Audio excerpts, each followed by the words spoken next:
right now on 5 on Your Side at 10. An attempted car theft turns deadly when the would-be victim takes action. What we're learning from police in Webster Groves. Ending the strike.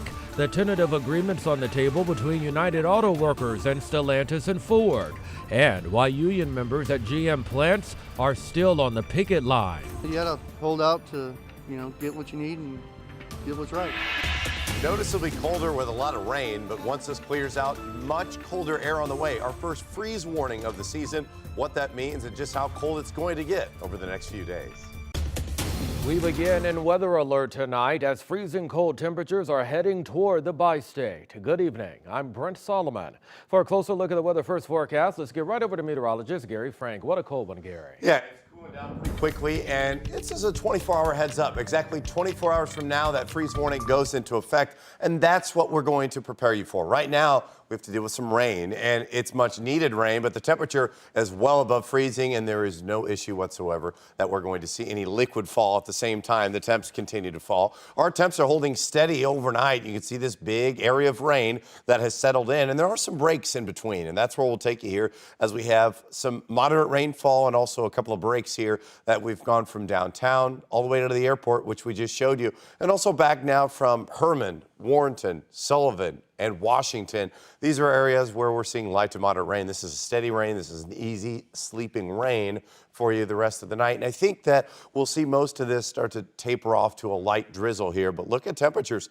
well above freezing. 39 in Columbia. It was that way at 5 o'clock. We're still at 43 in Chesterfield. We're not going to drop much more than this. We're going to stay very steady, but the colder air will start to come after the rain ends, and that's what we'll time out. But expect light showers into the rest of the overnight hours, especially as we don't drop a lot, but showers are around. I am going to time out that cold front with the extra push of air as we see things on that freeze warning side. We'll talk about why we're under a freeze warning and just what that means to start the week. All right, thank you much. Stay on top of your weather first forecast by texting the word weather to 314-425-5355. Tonight's sad news for fans of the 90s sitcom Friends. Actor Matthew Perry has died. A representative for the Emmy-nominated actor said he died in apparent drowning at his California home. A law enforcement source says authorities responded for a water rescue. There was no foul play involved.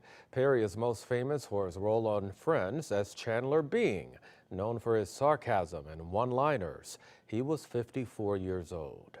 New tonight, the United Auto Workers strike against General Motors is expanding after both sides failed to reach a tentative agreement today.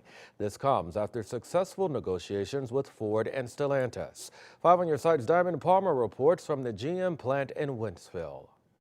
The 2023 United Auto Workers strike is officially longer than 2019's. Striking workers here at the GM plant in Wentzville say now that Ford and Stellantis have reached a tentative deal with UAW, they're hoping they're next. Hopefully not too much longer. It's going to be cold here for too long, but, you got to hold out to, get what you need and get what's right. Rain or shine, workers are holding the line. But on Saturday, UAW's international president, Shawn Fain, announced they failed to reach a deal with General Motors. GM released a statement in part saying, "We are disappointed by the UAW's action in light of the progress we have made. We have continued to bargain in good faith with the UAW, and our goal remains to reach an agreement as quickly as possible." The union says workers at GM's plant in Spring Hill, Tennessee will now walk off the job. GM Wentzville stamps parts for that location and the Fairfax plant in Kansas City, Kansas. Emotions are high in Wentzville as Saturday marks day 44. Sterling Thomas says he's holding the line so his children have a brighter future. Kind of frustrating, just ready to get back to work, with my union brothers and sisters. But we're going to stand out here and fight a good fight until it gets done. When you're trying to get everybody to be happy about one thing, it takes time. Workers only receive $500 a week in strike pay. But Jimmy Lovelace says nearly a decade at the plant prepared him to save his money for a rainy day. The longer contract negotiations go, the longer the financial burden is. It's not impacted me gratefully yet, but at the same time, it's still foregoing a paycheck every week that I'm used to having. When I reached out to GM Wentzville for a statement, they referred me back to their corporate website. Reporting here in Wentzville, Diamond Palmer, 5 on Your Side. Developing tonight, Webster Groves police investigating an attempted car theft that turned deadly. Just after midnight, police showed up to a strip mall on Laclede Station Road. That's where they found a man who said two other men confronted him. He says he feared for his life and fired his gun, killing one of the suspects. Neighbors now reacting to the crime. I like to try to be in by no later than 10 p.m. and usually I'm in, earlier than that, but I just don't like to stay out late. Really in any neighborhood, even in my own. Police identified the deceased suspect as 19-year-old Javion Bibby. His alleged accomplice, 18-year-old Ronnie Jewett, is now charged with second-degree murder. The shooter is not being charged. Anyone with info should contact Webster Groves Criminal Investigation Unit at 314-963-5419. Tonight, St. Louis County Police investigating a deadly shooting in North County. Around 11 last night, officers showed up to Mayfair Place near West Florissant Avenue. That's where someone shot and killed a man inside a home. Right now, police don't have a suspect. If you have any information, contact St. Louis County Police. There are new details about the suspect accused in this week's deadly mass shooting in Lewiston, Maine. Robert Card found dead last night from an apparent self-inflicted gunshot. Law enforcement conducted an intensive manhunt since the Wednesday night shooting, which left 18 people dead and 13 others injured. They found Card's body in a storage container at a recycling plant where he used to work. They also found a note that Card left behind. I wouldn't describe it as a explicit suicide note, but the tone and tenor was that the individual was not going to be around. Tonight, the community gathered in the town of Lisbon to honor the victims of that deadly shooting.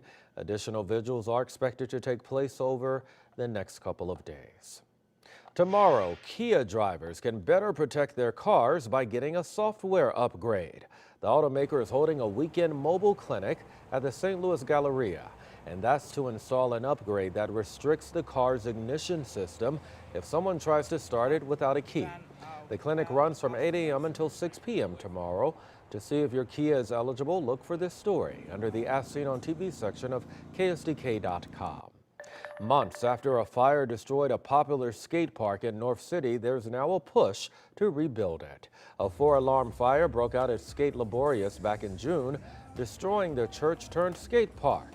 Tonight, St. Louis Stadium hosted a Halloween-themed fundraiser to help restore it. Costumed guests showed off their best skateboard moves.